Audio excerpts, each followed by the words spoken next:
Or, je veux juste aller au bout. Derrière, il faudra aussi, et je m'y prépare, s'exonérer aussi du gaz. Parce que le gaz russe, aujourd'hui, il faut le plus vite possible retrouver notre autonomie. Car Vladimir Poutine n'aime pas le projet européen.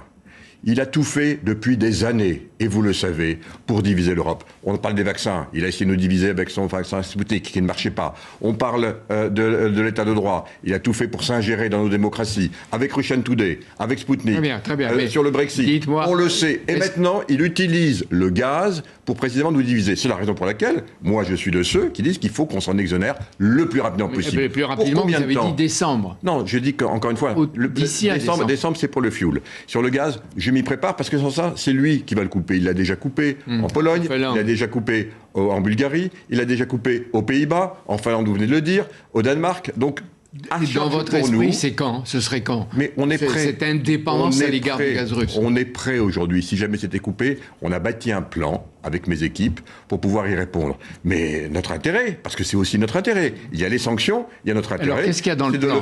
Qu'est-ce qu'il y a dans le plan? Par exemple, dans le plan, c'est l'augmentation du gaz naturel liquéfié. Vous savez, on importe 155 milliards de mètres cubes. Beaucoup des États-Unis. Non, on importe de Russie 155 milliards de mètres cubes par an.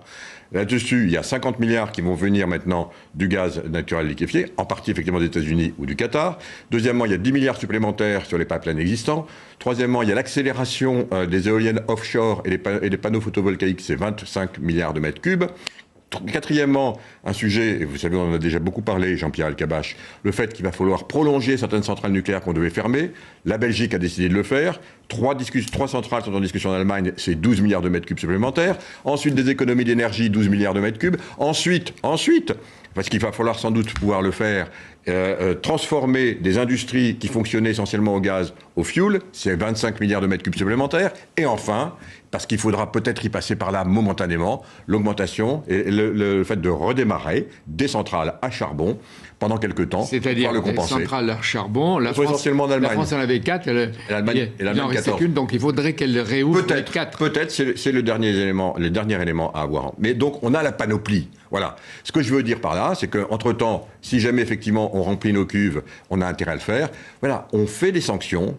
Elles pénalisent financièrement parce qu'on ne peut pas se permettre de continuer à financer cette guerre qui est tout à fait intolérable aux frontières de l'Europe et qu'il faut continuer à aider les Ukrainiens dans ce combat et dans leur combat qui est un combat légitime contre cette agression. Il n'en demeure pas moins qu'on préserve aussi nos intérêts.